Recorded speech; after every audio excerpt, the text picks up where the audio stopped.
Welcome back to Twilight Football. Just joining us, last section of the show, we really talked about whatever we wanted, wasn't it? Hello. Yeah, NPL chat, FFA Cup chat, the whole shebang. Pakura, are you joining us for this segment? Yeah, she's on her way. What do you want to talk about now, man? We spoke earlier about a couple of clubs that have merged Yes. in the NPL and just around the local scene here in Victoria. Are you aware that, as we speak, like tectonic plates shifting over time, entire leagues are merging? Wow. So there's been talk for a little while that the Bene League will come into existence soon, the Belgian, is it the Jupiler Pro League, I believe it is, and of course the Dutch Eredivisie. I remember this. So this is very much on the cards. This could still go ahead. So the idea there is that you've got two reasonably strong teams, sort of middle feeders at the big European dinner table, and if they were to merge, they'd see sort of the rising tide lift all ships, and you'd see Dutch and Belgian sides having stronger competition week to week, and going on to bigger and better things in the Champions League. But there's another one. Yeah. And this would blow the Bene League right out of the water. Is that what it's called officially? Bene League? I think it's a working title. I hope it is. Some sponsor will jump onto it, surely. Yeah, they'll do that. But the MLS, the little MLS, and the Liga MX, the Mexican top tier. That makes sense. There's talk that, this is going to be a huge merger, mutually beneficial. Both I think one of them's got a commissioner, Don Garber. The other one's got a president. Don't quote me on his name. Presidente? In Mexico, El Presidente. They're both pretty keen on it. The Mexican sides want to just professionalise their operations a little bit further. And the US obviously want to tap into the massive Latino market that follows the Mexican league and Latino football from inside the US. So a little bit like your sort of Euro snobs, if you like, who won't follow the A-League or the NPL, but they're watching all the Premier League and the European stuff abroad. Yeah. There's obviously a huge population of Mexican football fans in the States. So if you could get them to follow their side, but they're actually playing in the US every second week, and imagine the away days crossing the border down to Mexico. That would be mental. This could change the face of league football over the next 10 to 20 years. There's already 27 clubs in the MLS. Yep, so there's 27 in the MLS and there's 18 in the Liga MX. So that makes a nice, tidy two-tiered system, promotion, relegation. Closed system below that. You wouldn't have a 40, honestly, don't quote me on my maths, but a 46-team comp. But yeah, the two tiers would work. Anything to make the MLS more bearable for me personally. You don't like the MLS? Not a fan. You didn't like Soccer Moses the other day? Come on, bro. That was Not at all. You didn't like the Gibson guitar? Not at all. When I used to ponder into illegal streams of football matches, if there were American commentators, would the match be on mute? Yes. Yeah. American commentators for me, I can't do it. And the football's probably really, really good. And I've seen, I tuned in for Zlatan's first game. That was nice. The Zlatan overhead kick, that was nice. Yeah. I just don't want to sit there The Wayne Rooney goal? You seen that? That was nice. Yep. I just don't want to sit there and watch a bunch of Americans play football. It's just a bit of arrogance. I don't like it. You can't argue. It is flying. Atlanta, I think they're maybe 3 or 4 or even 5 seasons in, they're getting 60 to 70,000 to their purpose-built stadium. Because Americans have nothing else to do. Well, they've got 5 or 6 sports to choose from if they wish, and they're seemingly flocking to... But you guys did see Soccer Moses, right? Yeah, I did. Walking down the stairs and playing the riff. No, I haven't. He parted the crowd, Let my people goal. Yeah, let my people go. I feel like he could have come up with... Let my people... slay, I think, or shred. Yeah, let my people shred. Yeah. It was phenomenal. But one thing I did think about that, obviously we as Australians and any proper football fan around the world looks at that and goes, that is gross. But what is completely devoid in that situation is the cultural cringe that we have here in Australia. You would not see anyone in the stands watching Soccer Moses shred saying they don't do that in the Premier League. Yeah. They don't do that in England. That's not real. Yeah. So there is that sense of inherent pride that actually, I reckon, lifts the MLS.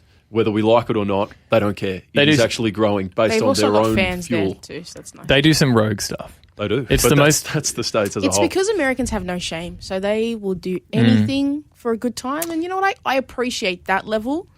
But I just also don't want to watch Americans play football. No, me neither. I'm not saying I like it, but I did look at that Soccer Moses and I thought if that happened in Australia, people's heads would explode. I'm not saying I like it, but I find it interesting. Absolutely. Yeah. Well, how was it not? Did you hear about Let my people shred. Let my people bloody shred. Did you hear about because that was at the Columbus Crew game? I believe so. At that same game, they have a setup up in the stands with some vinyl pressing machines. You might have heard about this already. I haven't, no. But every goal scorer receives a vinyl pressing of the commentary of their goal. Oh, that's outstanding. Isn't that amazing? That's fantastic. Yeah. That's the best thing I've heard since the Brisbane Roar Yeah. had the audio wave on the back of the neck when Partaloo scored the header in the 2011 Granny. And so on the back, it looked like some strange They had squiggle. that on the kit. It was actually on the kit. But this is another level. See, the MLS, they do things their own way. They just take the game to new I've levels. got to give them some credit. You're Vinyl right. press. That's a lot of vinyl, though, when you're thinking about it. Oh, it's a complete waste. How much? You play it once and you'd be like, I want Bloody to score another one next Bloody week. waste of vinyl.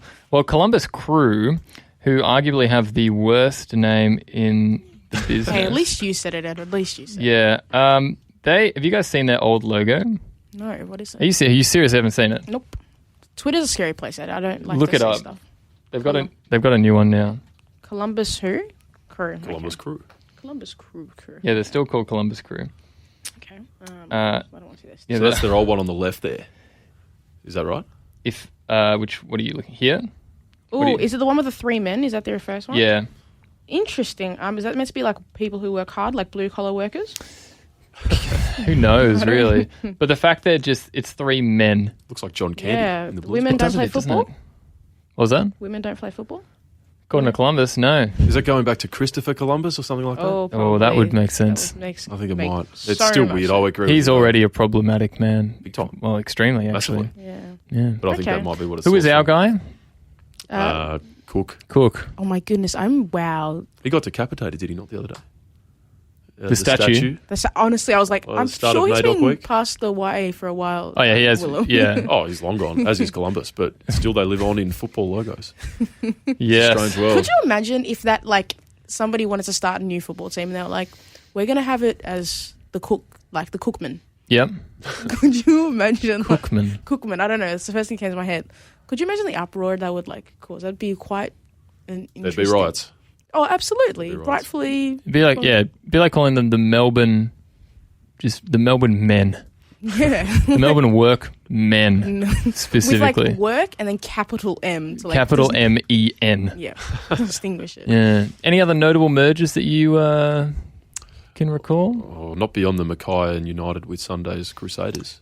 That's iconic. I remember when North Melbourne almost merged, or didn't merge, but they almost went up to the Gold Coast. Oh, in terms of AFL? Yeah. Yeah, okay. Well, just last week was the 25th year anniversary of the Fitzroy Lions move up to Brisbane with the Brisbane Bears. Yeah. So that's 25 years on now. Good 25 years? Yes. Has to be, right? Has 3 to be. flags. Certainly a good start to it. Yeah, they 3 did flags. it. Might win a flag this year. Possibly back on the up. Well, definitely back on the up. They're not going to win a flag. I hope not. I'd have to watch football to give you actually. Yeah, same. You know, North Melbourne reached their highest ever membership figures. You did say I could this. go on a tangent here about AFL membership and the way they count those as well. Please. If you wish. No. Well, I'm actually interested. I don't know how it works. Well, for example, Richmond have hit 100,000 members the last couple of years, but they've got, there's a big difference between paying your $300 or your $250 for your 13-game membership and then paying your $60 for your 3-game membership and then your $50 for your dog membership as an add-on and then your Little Tiger, and that's 4 memberships. Little Tiger. But 10, 15 years ago, we would have considered the $250 investment as a member, so teams had 40, 50. Now we're up to 100. That's not an one does interesting not point equal you make, one actually. when you have the 3-game and the 2-game and the Yeah. home and away. It's not equitable. That doesn't it's make a much lie. sense. It's a big The marketing dog lie. one definitely counts. For sure. 100%. What? What are you Sorry, talking about? I don't have any pets, but are you? Well, clearly not. but are you like serious? Yeah, How does of course a it dog counts. membership count? If anything, it counts more than a human one. What? Because the They've dog's... got the dog membership packs. The dog's Little not- woofer. They get the I blanket, honestly they get the don't. bowl. I couldn't think of anything more ridiculous ever. the dog's not coming to the game. That's the problem, No, right but there. you don't have to go to the game to be a member. Maybe that's one you could take to Oakley.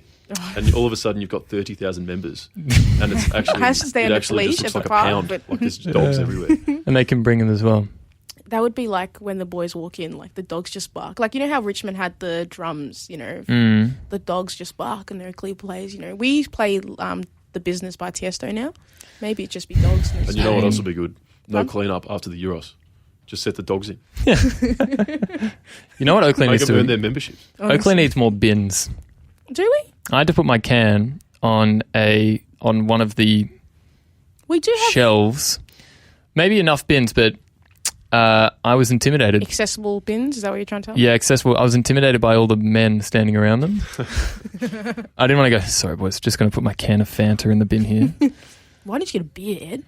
because I was driving like a coward. What's your drivable can of choice? Oh, I actually don't drink a lot of soft drink, but I treated myself to a Fanta last night. That's nice. I don't actually drink soft drink anymore. I'm out of water. I have like 10 bottles of water in my car at this very moment in time. Do they in plastic? I don't want to talk about that. I had that, and my girlfriend shamed me for it.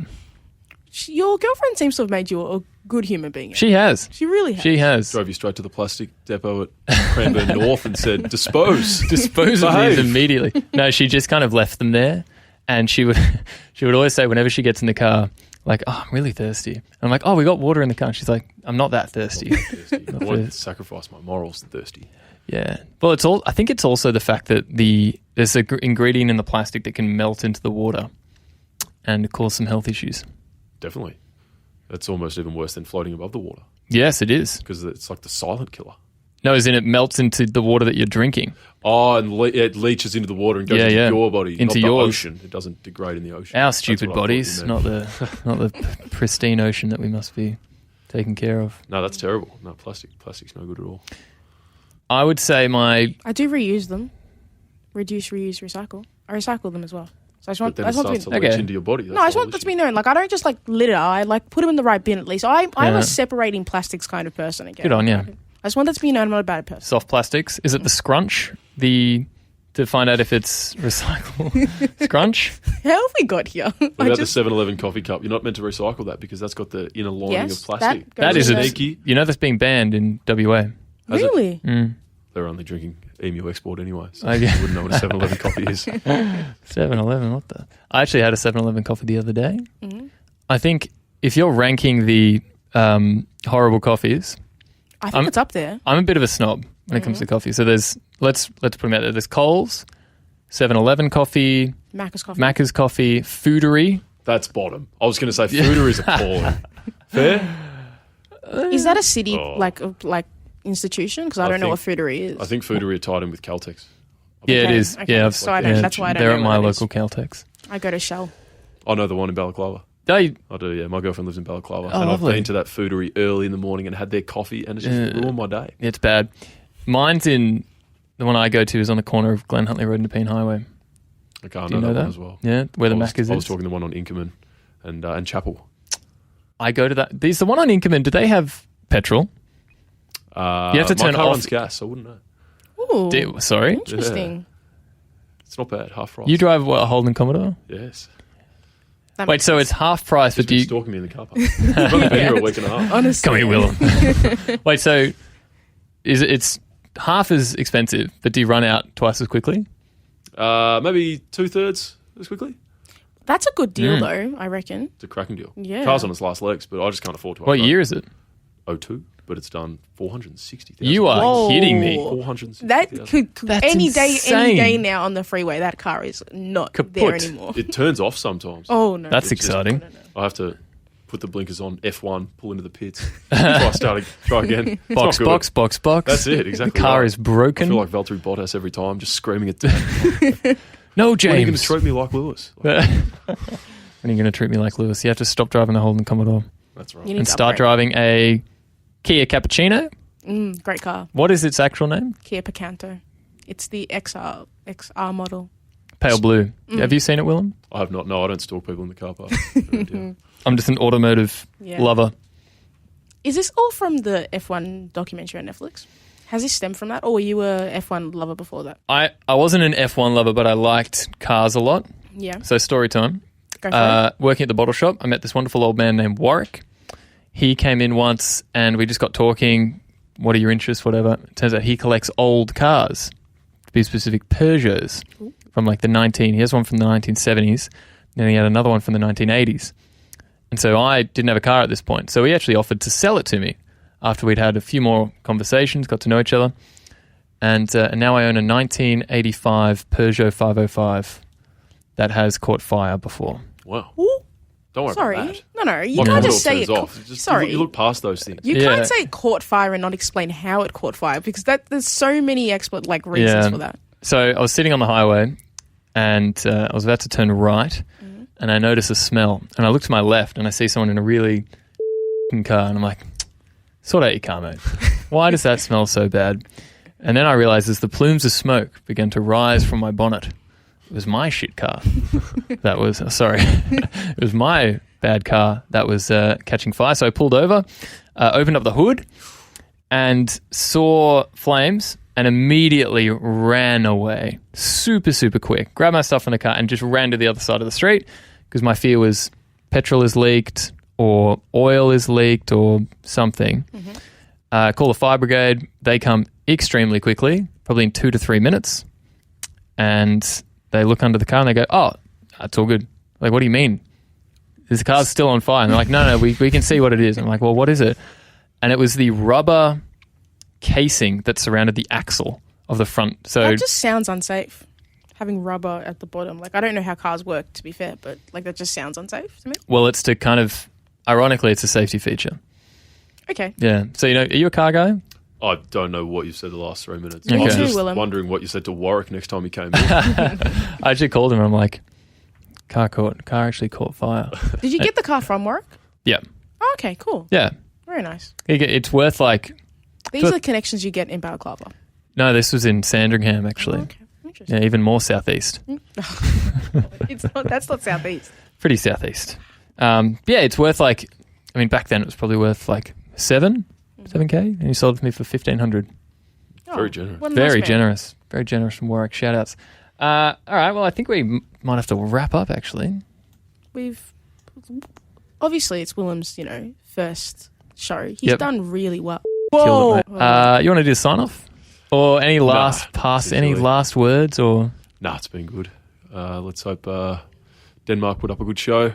I still think England will get through. I'm hoping that the boys from ECU Joondalup, the Jacks, get a favourable draw in the FFA Cup on Thursday night. Other than that, when are they going to change the name? I think very soon it's going to be the Australia Cup. Yeah, that would make apparently. I don't know for sure. Or the Oakley Cannons Cup. That's just what you That'd hear. be nice. Name it after the team that didn't make it through. Yeah, absolutely. That Come would be on. lovely.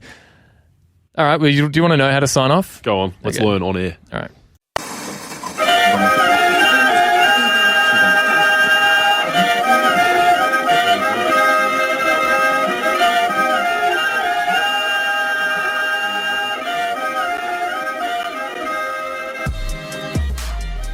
Welcome back to Twilight Football.